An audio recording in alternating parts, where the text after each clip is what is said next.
Hi everybody and welcome to my general walkthrough here at BK Golf Clash YouTube channel for the Palm Tree Open tournament, which is starting next week in the game of Golf Clash. We have a mix of three courses once again for this tournament: the Oasis, Koh Hong Resort and also Santa Ventura. So very interesting mix of holes. We're going to look as always at each hole in turn. Going to have the overviews on screen here with the arrows and my suggested general elevations.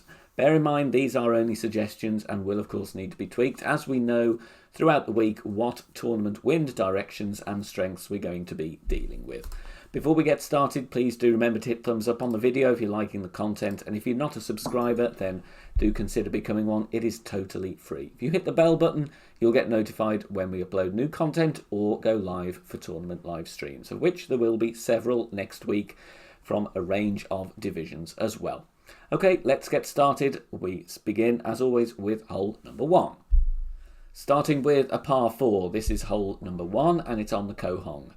20% extra on the drive. I'm going to be going left-hand route all day and every day on this one. I have seen a couple of people attempt from the right side, but never with any success attacking the pin on the second shot due to that green side bunker on the right. So for me, left-hand side is the play. Bouncing before the first of those two fairway bunkers, where the red cross is, we're going to need plenty of top spin. So I would pick here for rookies, the big topper is very good if you don't have high level extra mile. But obviously pro and upwards, we're going to be wanting 6 bars of top spin if we can. So big topper, extra mile in a high level, Thor's hammer or even APOC, very, very good here. If we can get the distance, then we want to be down there, the tip of that first black arrow, without endangering the bushes, the rough or the sand of course. And then that should, if we've gone far enough, leave us a thorn or short iron shot to the pin, and it will be almost at max distance, and we can use yardage notes here. The hole isn't totally linear, but it's definitely not a dog leg, so yardage notes will be very useful indeed. So 20% on the drive. Make sure if you do have a tailwind that we're not aiming too close to the rough with our landing spot in case we get extra tailwind push. We don't want to land directly in the sand. And the second shot I would play 10% elevation. If we do have headwind though, we may need to lay up and we may not get into thorn or short iron range. So maybe a minimum distance grizzly is the key. Definitely not a must eagle, but it's not an impossible eagle here. So if you can pick up something here with yardage notes, it can be a very good advantage to begin your round. Hole number 2 is a tricky par 5 really. We need to have an accurate drive. If we get into the sand or the rough on the drive, there is absolutely no chance of reaching the green in 2. You would have to lay up and then try and get a minimum distance short iron in, really, to try and save the eagle. So we need accuracy. This is a hole where we will need minimum power 3 ball, and in previous instances we have actually gone with power 5, to be honest, especially if you want to go aggressive. So with the drive, 10% extra, bouncing over the bunker. Ignore the strip of fairway on the left. I don't really see much point in this unless we have an absolutely shocking wind and are playing from the third tee, in which case we have occasionally used that. But it is very, very difficult from third tee headwind. But assuming we're okay, we need to bounce over there with top spin. I do like drivers with more accuracy, but we still need to use drivers with distance.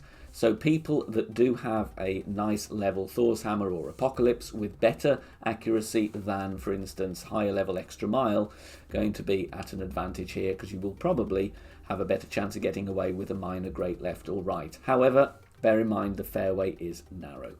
From there, you've got a 0% second shot, and you've got two options. You can bounce over where the red cross is up towards the green, or if you want to, just the other side of the bunker, nearer to the green, you can go with an aggressive rough bump here. It does offer a fairly decent chance at albatross. It's not by any means a must drop, but if you want to go for it and try and pick up an extra ear on hole 2, then that is worth going as well. So definitely power 3 ball. We have been known to use a berserker or two depending on the wind, but accuracy is key. We're going to need a good drive on this one.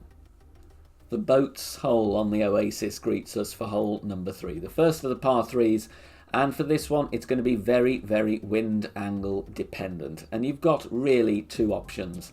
The usual tour play scenario is bouncing on the island with left spin and a mixture of obviously top spin depending on the wind, and also probably some left curl to bring you in, because the green does slope from right to left and the top half of the green slopes down towards the pin.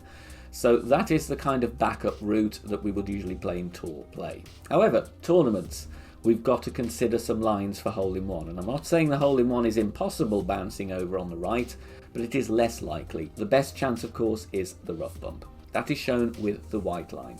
10% general elevation here.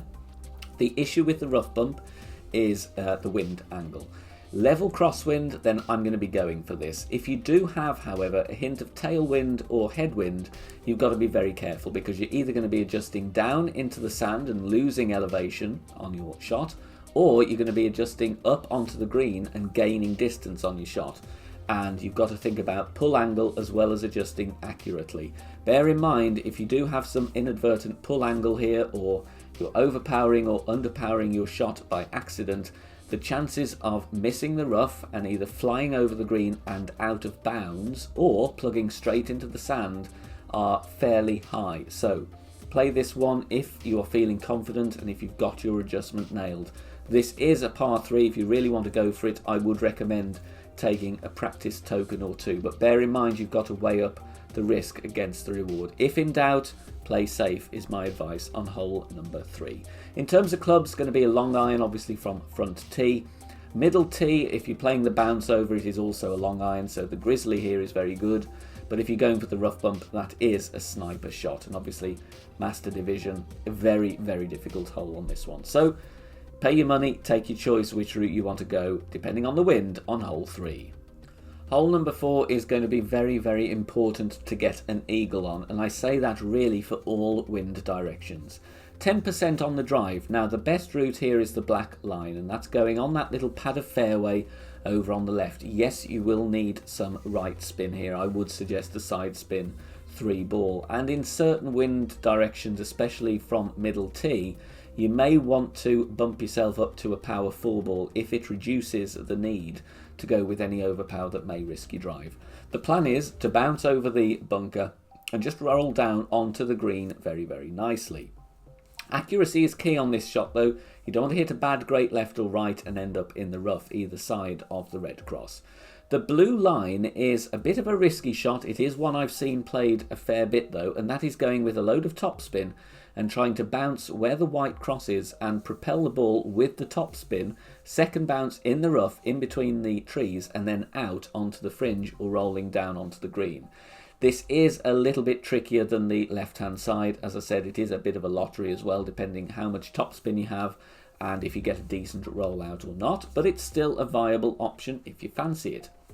White line, if we have a horrendous headwind, especially from third tee, we lay up going down the fairway, 10% extra with a load of topspin, and we want to clear line with our short iron, which is the short white arrow there on the top of the diagram. That will play at 0%. But the key there is the length of the drive, because we don't want any trees in our way. So we will need topspin to get up to the top corner of the fairway. So we've got a few options there, to be honest, but it is going to be a very, very important eagle. One thing to mention here, if you do go a little bit wrong on your drive, especially from the black line, there is a really nice funnel. So if you are in the green side bunkers or the rough, move your target around the green and try and find that funnel, because it is definitely a very, very good opportunity to save it should you end up in any of the hazards there. So do bear that in mind. It's not the end of the world. Obviously the plan is to get on the green for a putt or nearby for a wedge, but it is still very savable from the bunker as well. As you can see, the tee boxes do have different angles here into the pin. So let's look at rookie first, which is the white line. 30% general elevation here. The bunker is obviously not in play. You just got to then bounce over. Got a nicer line, to be honest, than Pro, Expert and Master. It does still play downhill though, so do factor that one in. Pro, Expert and Master, 40% if you're playing before the bunker as a general rule, but if you're going to play down to the green because you're aiming at a much lower point, plus 50. It does sound like a lot, but honestly you do need to over adjust this shot fairly considerably. If you're bouncing before the bunker, it's going to be sniper. even though you're adjusting 40%, you've still got a huge downhill second bounce to deal with, and that is, especially in crosswind, what makes this hole really difficult to dial in. If you want to play down by the green, you're going to need a driver with a load of backspin. Quarterback is definitely possible here, as is the rocket or the Thor's hammer. All of those are very good options. You can sometimes get a weird bounce, so where that light blue cross is. So it is very difficult. I would say, if possible, go with the max backspin shot, purely because you've got a shorter second bounce, so you're dealing with less wind. But obviously in some wind directions that is not going to be possible, in which case from middle tee you're going to have to take the sniper and deal with it. For me, I wouldn't really be tempted wasting kingmakers here. I would be dialing back, especially in pro, going with a navigator and just chancing your armour to drop here. Like I said, very, very difficult to dial in. Secure the birdie. If you get a hole in one on this one, fantastic, take it, it's a bonus, and then move on. Hole number 6 is a tricky par 5 on the Santa Ventura course, and we're going to need a driver here with curl. Even for rookie, we're going to go with the quarterback here, because it's going to have more curl than the extra mile in most cases. We would also recommend side spin 3. We need a load of left spin here to try and get to the top left corner of the fairway. Like I said, we love the quarterback for the curl. The rock is also a possibility here as well, but just check you've got enough curl on the club. Bouncing just to the right of the trees where the fairway is there, where the red cross is, going with 2 or 3 bars of topspin depending on the wind, and max side spin to the left, going with plenty of left curl. If we get nicely to the tip of that black arrow without, of course, risking the rough, we then want to have a clear line to the green. 10% extra on the drive. The second shot I've put -10 here. You've got to be careful. This is all about getting the pace right. Coming too hot, you will roll off the edge of the green, into the top side, into the sand or the rough. But if you don't have enough topspin on this, or you have too much backspin, then your second bounce is going to be short. If it catches the slope in between the front bunker and the green, you will backspin or roll down into the sand, and you have a very, very difficult shot to save the eagle. The other thing to note here is be mindful of the trees on the right where the -10% is. If you're adjusting in wind going from right to left, you will then be obscuring the ball guide, and you will need to use some right curl just to take those trees out of the equation. For me, this is not an albatross hole, to be honest.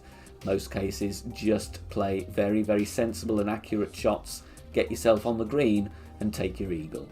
The white line here, you can go with a max curl shot if you've got high level APOC, or you can go with a power hook and a power ball as well. If we do have enough tailwind, we're going to want to send it, and we're talking about expert and above. I don't think we're going to have enough wind in pro, to be honest, but the idea there is to get towards the tip of the white arrow, and from there you're going to have some options with hopefully the long iron, going in between the palm trees over the sand directly onto the green with max backspin, or you can play obviously left or right depending on the drive distance. So it is an aggressive option if we can play that route. If you do want to have a go for the albatross, then that is the way to play. We go from a very difficult hole to a pretty easy par 3 now with hole number 7. Again, we're staying on Santa Ventura. 20% extra general elevation here from all tees. The black line is what rookies will know the best from, of course, Tour 2, and that is just bouncing on the fairway and applying backspin to get us very nicely to the hole. Very, very good chance of a hole in one here. Now, the white line is something really for second and third tee, but play it with caution. I've always known this shot to be risky. It is a rough bump landing in between those 2 bunkers there, part of that trio before the green where the blue cross is. We are going to need some topspin, and we are going to need ball guide as well. But this is glitchy. We have known to have some glitch rolls here. Usually you'll be okay and you'll end up at the back of the green or on the fringe, but I have seen some shots here catch an almighty glitch and career off into the rough. So it's going to be interesting to see if we can actually remove this glitch by way of adjustments or landing positions. It's going to be very interesting to see if that is a possibility. Like I said, it is a risk, so you've got to bear that in mind. If you're worried about it, then just play the bounce up from the fairway. But apart from the glitch, it's a very easy par 3, and I do think a hole in one here is going to be very likely indeed. Final 2 holes and we're on the Oasis now. And this one in tour play for me is just about getting it to shoot out. But of course we're not in tour play, we're in a tournament here. So we've got to have a look at getting an eagle. But it is not easy on this hole. For me, the right side, I don't usually play that side at all. So that's why there's no arrows there. But usually the left-hand side is the way to go, even in headwind. We are going to want a driver here with good ball guide and accuracy. So once again, I'm favouring the quarterback or the rock, to be honest. Obviously, depending what you have unlocked and what divisions you are playing with. If we have crosswind, I tend to go 0% on this one. If we have headwind or tailwind, then I would adjust 10% elevation. If you get one of those in-between angles, then of course I might be going 5. That's kind of my general route for tour play. But you want to bounce over there, but don't get too giddy with the spin, because it is possible to roll off that second little patch of fairway towards the tip of the first white arrow. But like I say, a driver with accuracy is very good there. Assuming all goes to plan, you're going to have a wood club second shot. And I play this one 10%, and we're obviously going to be wanting to go with the sniper. Power 3 ball would be nice, to be honest, especially if we do have some headwind. And for the second shot, we're going to want to bounce before the bunker and bounce over that and roll towards the pin for a chance at an eagle. It is a bit of a long shot though. The middle line there, the black line, is an aggressive option. It's risky for tour play. There's a lot of water and there's a lot of sand. Obviously, if you go in the water, then you're scuppered in terms of an eagle. But if it works out, and this is a route really I'm only going to suggest for pro, expert and master, you will need some tailwind to go with this and a driver with a good amount of topspin. But it is going to be a full blast. Bounce in the middle of that pad if you can, with your topspin, left spin and left curl, to try and get yourself on that final piece of fairway. If it goes to plan, you've got a very good chance with the short iron for an eagle. But like I say, it does come with an element of risk. So you're going to have to work out whether that suits your play style and if you've got the clubs and the balls for it as well. But if you can grab an eagle here, very, very good advantage indeed. Hole number 9, par 5 on the Oasis. And out of all the par 5s here, we do actually have a decent chance at an albatross on this one. So it'd be an awesome thing if we can get an Albie to finish our front 9 or back 9, or indeed our qualifiers. Always nice to finish on a -3. White line is the usual route, and that is bouncing over the rough there with some topspin and a bit of side spin to the right, although not too much. We don't want to risk the rough, and we want to roll towards the top right tip of that little triangle patch of fairway. Bear in mind, if we're in the rough here, unless we have tailwind angle for the second shot, you are going to struggle reaching the green. So we do need an accurate drive here. However, we are going to have to use a driver with distance, otherwise we're not going to make it over there. 10% extra on the drive. From there, you're going to have the wood club to the green, and that's going to be bouncing just to the left of the bunker and the rough, where the second black cross is. And we're going to want to use the sniper here for the ball guide and the accuracy. Very good chance of albatross. 10% extra on the second shot. A lot of people do use, of course, a 1-on-1 adjustment here, because usually you will end up mid-distance with the sniper and a power 3 ball. Very, very good chance for an albatross. The green is nice and smooth here. If we do have headwind though, remember to leave your ball guide going through the hole, otherwise you will come up short. The black line here is an option in headwind, definitely for second and third tee though, and you will need a club here with a good amount of topspin and curl. Be careful, do not hit the palm tree off the tee. You can't see it on the diagram here, I don't think, but if you use too much curl, you can clip that tree and end up in the water about 30 yards away from the tees. So be careful. There is, I believe, a slice here as well, if that is your thing. But you want to get a load of topspin and a load of right spin as well, and try and position yourself down the end of that main patch of fairway. From there is of course a wood club again to the green. Much less chance of an albatross here, so if the wind allows, we should really be playing the white line on this one. Thank you for watching everybody. I do hope you found it useful. Let me know what you think of the mix of holes in the comments section down below. And if you know of any routes or shots that I haven't included here, we'll be very, very interested to find those out as well. Good luck everybody, and we'll see you all very soon. Take care. Bye for now.